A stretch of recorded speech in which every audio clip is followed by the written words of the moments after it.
4-5 రోజులలో ధాన్యాన్ని మొత్తం కొనుగోలు చేయాలని ఎమ్మెల్యేలు, ప్రజాప్రతినిధులు, అధికార యంత్రాంగం పూర్తి స్థాయిలో దృష్టి కేంద్రీకరించి నిమగ్నం కావాలని రాష్ట్ర సివిల్ సప్లై శాఖ మంత్రి ఉత్తమ్ కుమార్ రెడ్డి ఆదేశించారు.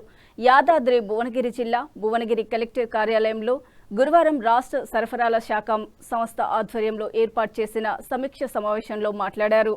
ధాన్యం కొనుగోళ్ల అంశమై సమీక్షించేందుకు మంత్రులు శ్రీధర్ బాబు, పొంగులేటి శ్రీనివాస్ రెడ్డితో కలిసి వచ్చారు. ఆ క్రమంలో యాదగిరిగుట్ట మండలం వంగపల్లి ఐకేపీ కేంద్రం ధాన్యం కొనుగోళ్లను సందర్శించి పరిశీలించారు. అనంతరం భువనగిరి కలెక్టర్ కార్యాలయంలో ఎమ్మెల్యేలు, ప్రజాప్రతినిధులు, జిల్లా అధికార యంత్రాంగంతో సమీక్ష సమావేశంలో మాట్లాడారు. మీకు ఎటువంటి మద్దతు అవసరమున్నా కమిషనర్కు, తనకు గాని ఫోన్ చేయాలని సూచించారు. తమ ప్రభుత్వ హయాంలో దేశంలోని ధాన్యం ఉత్పత్తి కొనుగోలు మొదటి స్థానంలో ఉందని, ఆ క్రమంలో నిల్వ ఉన్న ధాన్యం రాశులను తరలించేందుకు అందుబాటులో ఉన్న లారీలు, డీసీఎంలు, ట్రాక్టర్లను, అన్ని రకాల వాహనాలను వినియోగించుకోవాలని, కొనుగోలు కేంద్రాల్లో ఎటువంటి ధాన్యం ఉన్నప్పటికీ గింజ ధాన్యం కూడా వదలకుండా పూర్తి స్థాయిలో కొనుగోలు చేస్తామని పునరుద్ఘాటించారు. ఈ కార్యక్రమంలో ప్రభుత్వ విఫ్లు, ఆలేరు, నగరికల్ ఎమ్మెల్యేలు బీర్లా ఐలయ్య, వేముల వీరేశం, భువనగిరి, తుంగతుర్తి ఎమ్మెల్యేలు కుంభం అనిల్ కుమార్ రెడ్డి, మందుల శ్యామల్, కలెక్టర్ అనురాగ్ జయంతి, ఎస్పీ ఆకాంక్ష యాదవ్, భువనగిరి, ఆలేరు, మోత్కూర్ మార్కెట్ కమిటీ చైర్మన్లు, జిల్లా సంబంధిత అధికార యంత్రాంగం పాల్గొన్నారు. మీకేదైనా జిల్లా స్థాయిలో మీరందరూ పనిచేస్తున్నారు. పకడ్బందీగా ఒక ప్రణాళికబద్ధమైన కార్యాచరణ తీసుకొని మీరు నడుస్తూ ఉన్నారు. చిన్న చిన్న సమస్యలు నడవాలని కోరుతా ఉన్నాను. మీకేదైనా ఫంక్షనల్గా ఇబ్బందులు ఉంటే మీ ఇంటరాక్షన్ మాకు ఇంపార్టెంట్. మీరు ఏదైనా ఉంటే జిల్లా కలెక్టర్ గారు ఉన్నారు, మంత్రి గారు ఉన్నారు, ఇక్కడ దయచేసి ఎవరైనా మాట్లాడదలుచుకుంటే మీరు మాట్లాడదు. Thank you. మీ యొక్క బలం కూడా దాంట్లో ఉపయోగించండి. మరి ట్రాన్స్పోర్ట్ అసోసియేషన్లకి, హమాలీ అసోసియేషన్ ప్రత్యేకంగా అప్పీల్ చేస్తున్నా. మరి రికార్డు స్థాయిలో పంట వచ్చింది. మరి మాన్సూన్స్ రాకముందే, ఋతుపవనాలు రాష్ట్రానికి రాకముందే మనం మొత్తం కూడా ప్యాడీని మిల్లులోకి, గోడౌన్లోకి షిఫ్ట్ చేయాలి. కాబట్టి పూర్తి ఫోకస్ మరి ట్రాన్స్పోర్ట్ విషయంలో, హమాలీల విషయంలో దయచేసి మరి అధికారులు కానీ, మరి అదేవిధంగా ప్రజాపతులు కానీ దీని మీద మీరు ఫోకస్ చేయాలని చెప్పి కోరుకుంటూ, మీకు ఎటువంటి మద్దతు అవసరం ఉన్నా ఈ ప్యాడీ ప్రొక్యూర్మెంట్ లో, ప్యాడీ ట్రాన్స్పోర్టేషన్ లో ప్రభుత్వం మీ ఎంబడి ఉంటుంది. మీరు నేరుగా సివిల్ సప్లైస్ కమిషనర్ ఫోన్ చేయండి, లేదా నేరుగా నాకు ఫోన్ చేయండి. మీకు ఎటువంటి మద్దతు కావాలన్నా మేము మీ ఎంబడి ఉంటాం. నేను ముందు చెప్పినట్టుగా ప్రతిపక్షాలు చెప్పే దాంట్లో మాటలో బసలేదు. ఏదో బదనాం చేయాలనే ప్రయత్నం చేస్తున్నా, మరొకటి లేదు. భారతదేశంలోనే తెలంగాణ రాష్ట్రం మేము వచ్చిన తర్వాతనే number 1 paddy producing state, number 1 rice producing state, number 1 production కాదు, నెంబర్ 1 ప్రొక్యూర్మెంట్ లో కూడా. తడిసిన ధాన్యానికి కూడా మద్దతు ధర ఇస్తున్నాము, ఇవ్వబోతున్నాము.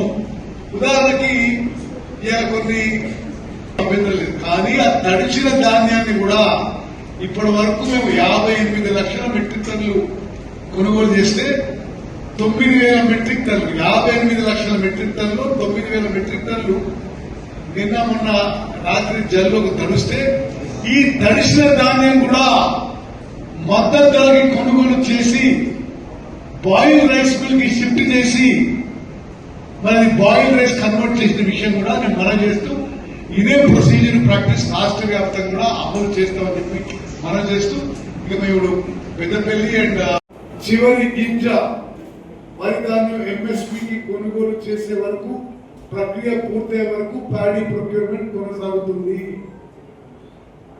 ఎంఎస్పీలో కొనుగోలు చేస్తాము. అకాల వర్షాల వల్ల ఎక్కడన్నా వరి ధాన్యం తడిస్తే, వర్షాల వల్ల వేరే ఇబ్బందులు మరి ఈ ప్రొక్యూర్మెంట్ సెంటర్ లో కానీ ఎక్కడ జరిగితే, మా ప్రభుత్వం తడిచిన ధాన్యాన్ని కూడా ఎంఎస్పీ ధరకి కొనుగోలు చేస్తాము అని ఈరోజు మీడియా ద్వారా యావత్ తెలంగాణ వరి రైతాంగానికి తెలియజేస్తున్నాను. అదేవిధంగా ధాన్యం అంటే ఏంటో తెలియని నాయకులు, రైతుల కష్టాలేంటో వారు అధికారంలో ఉన్ననాడు పట్టించుకోని ప్రబుద్ధులు ముసల కన్నీరు కారుస్తూ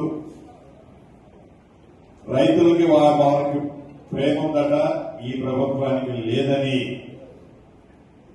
రైతుల్ని ప్రజలని మభ్యపెట్టాలనే తాపత్రయం చూస్తుంటే నవ్వొస్తుంది. దెయ్యాలు వేదాలు వలిస్తున్నట్లు. ఆనాడు వారి అధికారంలో ఉన్నప్పుడు రైతులకి నడి రోడ్డు మీద సంఖ్యలు తీసి మా ఖమ్మం జిల్లాలోనే చట్టి పిల్లలతో సహా జైల్లో పెట్టారన్న సంగతి మర్చిపోతున్నారు.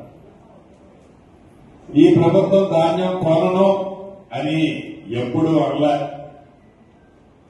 భగవంతుడి దీవులతో రైతుల కష్టంతో కని విని ఎరగని పంట ఈ సంవత్సరం, ఒక సంవత్సరానికి మించి ఒక సంవత్సరం మన రాష్ట్ర ప్రభుత్వానికి కాంపిటీషన్ అన్నట్లు ప్రభుత్వం వచ్చిన మొదటి సంవత్సరం, రెండో సంవత్సరం, మూడో సంవత్సరంలో కాలుపెట్టాం.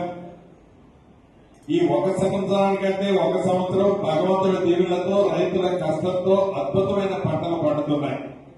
ఈ సంవత్సరం కూడా ఊహించిన దానికంటే పంటలు అధికంగా పండినా, అకాల వర్షాలు వచ్చినా గౌరవ మంత్రి గారు అన్నట్టు ఒక్క గింజ కూడా వదలకుండా కొట్టామని చెప్పాం.